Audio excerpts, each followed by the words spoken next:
Salut à toutes et à tous et bienvenue dans cette nouvelle vidéo de la chaîne.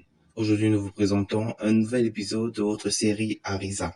Mais avant de commencer la vidéo, si vous n'êtes pas encore abonné à la chaîne, c'est l'occasion pour vous de le faire et d'activer surtout toutes les cloches de notification pour ne pas manquer l'une de nos prochaines vidéos. À la fin de la vidéo, si elle vous a plu, n'hésitez bien évidemment pas à la liker et la partager.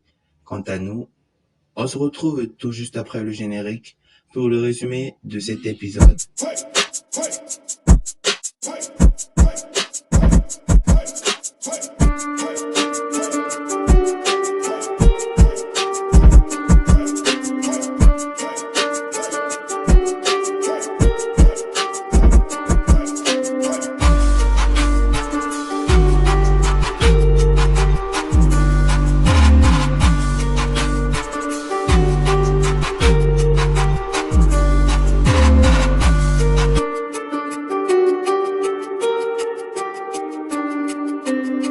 L'épisode commence avec Melek dehors qui est très pensive. Tout à coup, Hashmet sort et elle lui souhaite une bonne guérison, donc il décide d'aller vers elle. Elle prend de ses nouvelles et il dit qu'il va très bien car il a vu des jours pires que ça. Elle lui dit également que ce n'est pas normal que Haris et lui font tout le travail pendant que tout le reste du consortium sont assis, et il lui répond que parfois c'est mieux d'être assis que d'être debout, parfois c'est mieux de marcher que de courir, mais le plus important c'est qu'il fait ça pour sa fille. Melek lui répond qu'elle ne connaît même plus c'est quoi la différence entre le bien et le mal, mais tout ce qu'elle sait c'est qu'elle est prête à tout pour protéger sa famille. Et Hashmet est très d'accord avec ça. Elle lui demande alors où est Halidé car elle est sûre que Halidé n'a pas pu supporter ses jours sans son père toute seule. Et il lui répond qu'il a laissé avec la famille des Arisa, qu'elle n'était pas toute seule.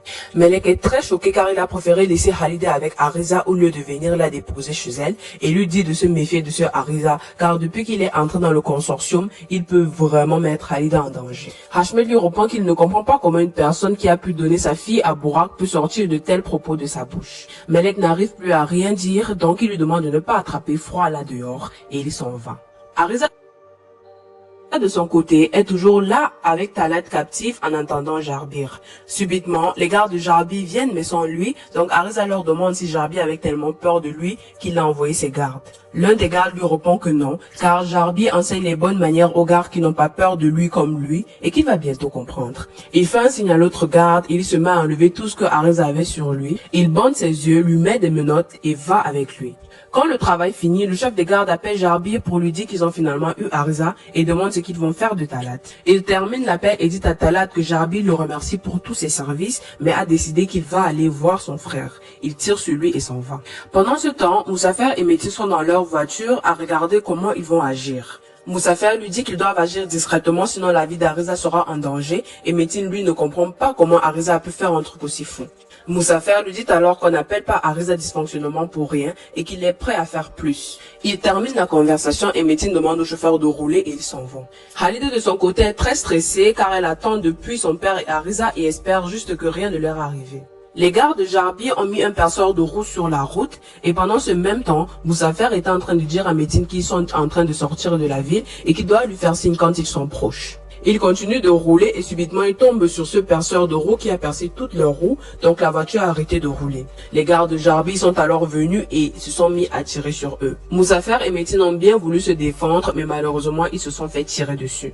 Arisa de son côté a entendu ces coups de feu, donc a commencé à paniquer. Le garde de Jarbir se met à sourire et dit qu'auparavant il leur a dit qu'il est seul et que maintenant il va vraiment être seul. Il enlève le détecteur de localisation qui était dans son téléphone et lui jette.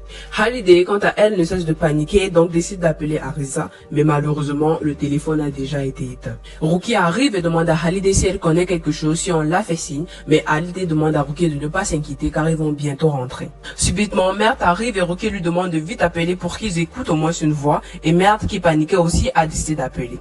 Il appelle et on lui dit que le téléphone est éteint, mais lui qui ne veut pas faire paniquer sa mère dit que Arisa est occupé et qu'il va sûrement l'appeler après.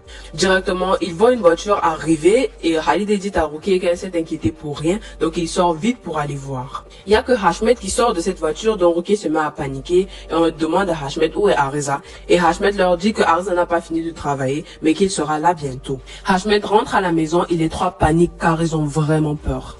Ariza et les gardes de Jarbir sont finalement arrivés et on l'escorte jusqu'à la fameuse pièce de Jarbir. Jarbir entre, enlève le manteau de Ariza et lui dit qu'il a très mal agi, car non seulement il voulait le tuer, mais aussi l'a fait suivre par 2 hommes. Ariza, en écoutant tout ce que Jarbir disait, a décidé de doser sa tête avec sa tête et Jarbir a vraiment eu mal. Après ça, les hommes de Jarbir ont maintenu Ariza de peur qu'il fasse quelque chose de pire. Jarbir s'est approché de lui et a dit qu'après ce qu'il vient de faire, il ne va pas le laisser mourir sans avoir subi la douleur. Et Ariza lui répond que c'est mieux qu'il le tue maintenant, sinon lui, Ariza va finir tout le travail. Les hommes de Jarbir mettent Ariza sur la chaise, attachent ses mains et Jarbir met devant lui une tablette en lui montrant quelque chose. En même temps, Ferry de son côté ne cesse d'appeler Ariza mais sans réponse. Et Fatih lui passe son temps à dire des choses comme quoi ils ont demandé à Ariza de ne pas venir et qu'il n'est vraiment pas venu et que quand Hashmet est venu ici, il a vu la mère d'Ariza et a décidé de l'emporter avec lui. Hassan l'arrête et lui demande d'arrêter de dire des trucs aussi idiotes, mais il lui dit qu'il ne fait que dire juste la vérité. En voyant que Ferry n'a pas pu joindre Ariza, Hassan décide d'appeler Sabri. Il lui demande des nouvelles de Ariza, mais il répond que Ariza n'est pas là. Donc il demande si Hashmet est déjà arrivé. Il répond que Hashmet est là. Mais par contre, Hashmet ne leur a rien dit à propos d'Ariza et il demande à Hassan de ne pas s'inquiéter, car s'il y avait quelque chose de grave, Hashmet l'aurait déjà dit. Hassan comprend donc et lui dit alors que s'il y a des nouvelles, qu'il l'appelle. Quand il coupe l'appel, Ramcho demande alors s'il a finalement eu des nouvelles, mais malheureusement non.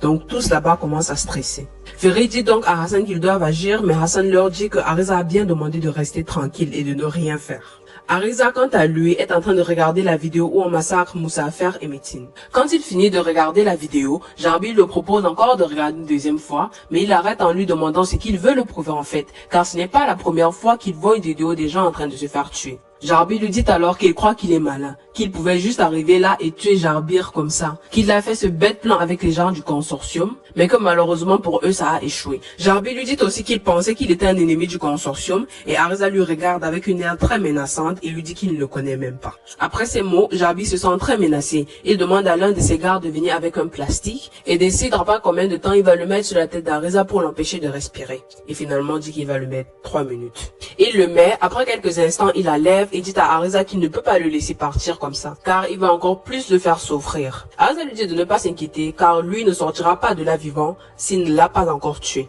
Après ces mots encore, Jarbir demande à son garde de mettre le plastique sur sa tête.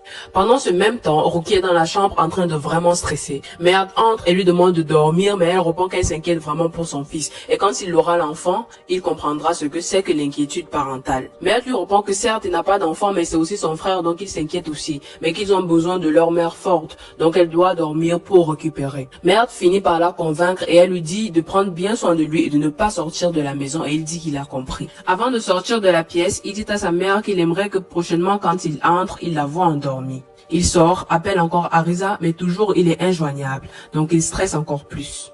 En même temps, Ariza est toujours dans cette pièce, mais seul, et essaye de s'échapper. Subitement, Jarbir entre avec ses gardes et dit à Ariza qu'il sait que sa famille est avec Hashmet. Dit qu'il n'a pas honte de laisser un vieil homme comme Hashmet se mêler de ce genre de choses et qu'il est sûr qu'il va bientôt sortir de la maison. Et là, qu'est-ce qu'ils vont faire? Certainement l'attraper. Ariza lui demande alors de ne pas impliquer sa famille, que le problème qu'il a, c'est avec lui. Jarbir lui dit alors furieusement que son frère est mort à cause de lui, mais Ariza lui dit que non, son frère est juste mort à cause de son déshonneur. Après ces mots, Jarbir se fâche encore plus et demande à son garde de serrer son cou.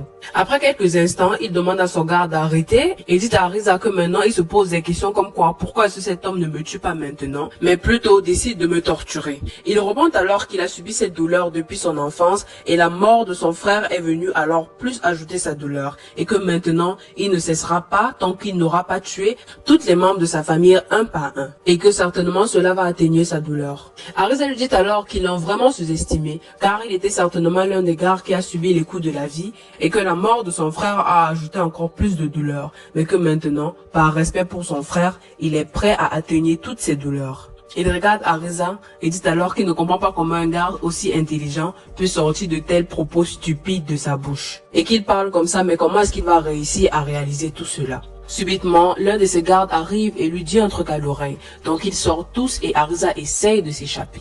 Dehors, l'un de ses gardes lui dit qu'ils ont vu le domicile mais qu'il est impossible d'entrer, mais qu'ils ont un moyen plus précis de leur tuer, d'envoyer une grosse bombe. Mais Jarby lui dit qu'ils ne vont pas faire ça car Ariza a tué son frère devant lui, donc il va tuer tous les membres de sa famille devant lui.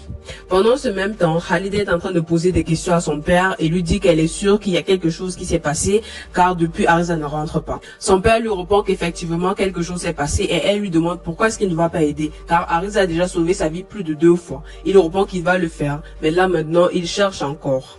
Emine entre et a écouté toute leur conversation et leur demande où son frère est. Elle se met à crier dans toute la maison. Hashmet et Halide lui demandent d'arrêter car si Ruki arrive, elle va devenir très inquiète. Emine n'arrive pas à supporter et veut avoir des réponses. Elle se met à genoux devant Hashmet pour qu'il lui dise où son frère est et subitement Ruki descend et demande à Emine ce qui se passe. Emine lui dit qu'ils savent où son frère est et Ruki lui demande d'arrêter d'agir comme ça et de ne pas se rabaisser ainsi mais plutôt rester forte. Son mari et sa fille ont entendu ces bruits donc sont sortir de la chambre. Ils ont demandé ce qui se passe et finalement ont décidé d'amener Emine dans la chambre. Arrivée dans la chambre, Halide l'a injecté quelques calmants. Son mari l'a remercié et elle a demandé à son mari de l'appeler quand elle se réveille. Elle sort voir son père et son père lui demande comment ça s'est passé là-bas. Elle répond qu'elle a injecté quelques calmants mais qu'elle ne se calmera pas tant qu'elle n'aura pas vu son frère. Halide s'en va, Mert arrive et demande à Hashmet ce qui se passe et Hashmet lui dit que les nouvelles ne sont pas bonnes. Mert lui dit alors qu'ils doivent tout faire pour aller récupérer son frère, mais Hashmet lui dit que lui ne va rien faire, qu'il va plutôt rester protéger la famille et que lui va trouver une solution. Cependant, Ariza de son côté est en train de s'échapper et on voit qu'il y a quand même de l'espoir car il y a un côté de la chaise qui bouge. Ruki quant à elle est allée dans sa chambre et a décidé de lire le Coran. Halide la regarde et quand elle finit de lire, entre avec une tasse de thé. Ruki dit alors à Halide que Emina a dit qu'elle a entendu quelque chose et aimerait savoir ce que c'est. Halide lui dit qu'il y a bien des belles nouvelles et que les gars qui ont kidnappé son père, Ariza est allé à leur rencontre. Ruki est très inquiète et dit que son fils est prêt à tout pour protéger ses proches, même à donner sa vie, il sera prêt. Et que elle, de son côté, si elle pouvait même donner sa vie pour qu'un cheveu de son fils ne quitte pas de sa tête, elle sera prête à le faire. Mais la seule chose qu'elle peut faire maintenant, c'est prier. Halide lui répond qu'elle sait très bien que Ariza est prêt à tout pour protéger ses proches et que son père est très impliqué dans cette affaire et sûrement dès le matin, il aurait déjà trouvé une solution. Hashmet va voir Ferit et Fatih qui ont demandé à le voir et demande ce qui se passe. Tout d'abord, Ferit s'excuse pour le dérangement et dit qu'ils ont besoin d'avoir des nouvelles de Ariza. Hashmet leur fait donc comprendre qu'ils ne doivent pas s'inquiéter car si Ariza avait des ennuis, il l'aurait déjà contacté. Et Fatih lui dit alors qu'en connaissant Ariza, il ne va pas leur contacter juste pour leur protéger. Et Mary termine en disant que cette fois-ci, c'est à leur tour de protéger Ariza. Hashmet prend la parole et leur dit qu'Ariza est parti voir Jarbir. Ferit lui demande pourquoi il ne les a pas informés ou bien alors empêché Ariza d'aller là-bas, mais Hashmet répond qu'il n'a même pas demandé la permission, il est juste allé. Ils n'ont même pas eu le temps de l'empêcher. Donc ensemble, ils cherchent maintenant moyen comment aider Ariza. Vu que Hashmet était déjà là-bas, il lui demande s'il peut avoir des informations sur l'endroit, mais il répond que non, il avait des yeux bandés. Mais le seul truc qu'il a constaté, c'est que quand ils sont arrivés, il a entendu les bruits d'avion. Donc il conclut alors tous que c'est vers l'aéroport. Hashmet leur dit donc qu'il a déjà commencé à mener ses enquêtes et que sûrement bientôt ils vont avoir des réponses. Ferit et Fatih, qui ne veulent rester sans rien faire, dit qu'ils vont aider et s'en vont tout de suite.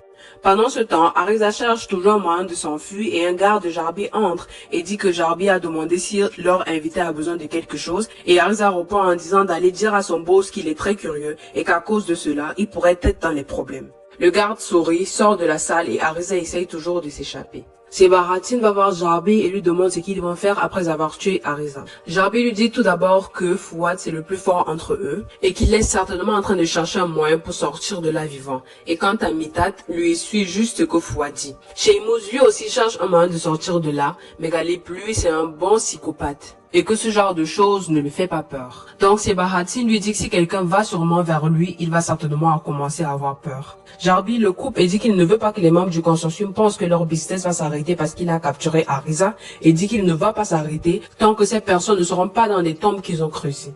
Fatih et Ferit de leur côté sont en train de chercher une piste, mais visiblement ils n'ont encore rien trouvé. Ariza de son côté ne veut pas perdre espoir et continue de forcer. Ruki quant à elle est en train de lire le Coran en regardant la fenêtre. Halide de son côté est également très stressée et regarde aussi la fenêtre en se disant que Ariza va sûrement arriver d'un moment à l'autre.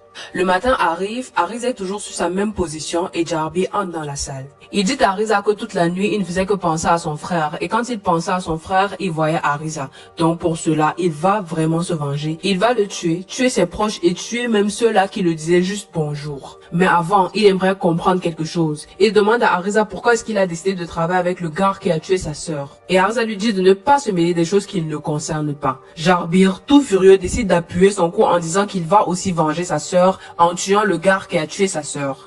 Hashmet, quant à lui, a appelé pour avoir des nouvelles, mais visiblement, ils n'ont pas encore trouvé. Donc Hashmet dit qu'ils doivent tout faire pour retrouver ce trou où il cache Arisa. Subitement, Halide arrive et dit à son père qu'au lieu de rester assis, il devrait se bouger et faire quelque chose. Et Hashmet lui répond que dans ce genre de situation, être patient c'est la meilleure des choses. Ruki à son tour arrive et demande s'il y a des nouvelles, mais malheureusement non. Elle dit alors à Hashmet qu'elle sait que son fils leur a confié à lui pour leur protection, mais que maintenant la personne qui a plus besoin de sa protection c'est Arisa. Et qu'au lieu de rester ici à leur protéger, elle aimerait qu'il parte retrouver son fils et le ramener ici vivant. Hashmet lui dit alors qu'il est en train de tout faire pour retrouver Arisa. Ruki, insatisfaite, se lève et va dans sa chambre. Arrivée, elle décide d'appeler Moussafer, mais les nouvelles ne sont pas bonnes. Elle se met à pleurer. Khalid vient lui demander ce qui se passe et elle répond que l'ami de son mari qui protégeait son fils s'est fait tirer dessus. Ruki n'a plus d'espoir et dit que son fils va mourir car c'est sur Moussafer qu'elle comptait pour protéger son fils. Khalid, très inquiète en écoutant cela, décide d'aller dans sa chambre, regarde son téléphone, le prend et avec hésitation, décide finalement d'appeler Bourak. Nous sommes donc arrivés à la fin de cet épisode. Si vous avez aimé, veuillez bien liker, commenter et partager la vidéo. Si vous voulez savoir ce qui se passe dans le prochain épisode, veuillez s'il vous plaît vous abonner et activer la cloche de notification. Merci à vous.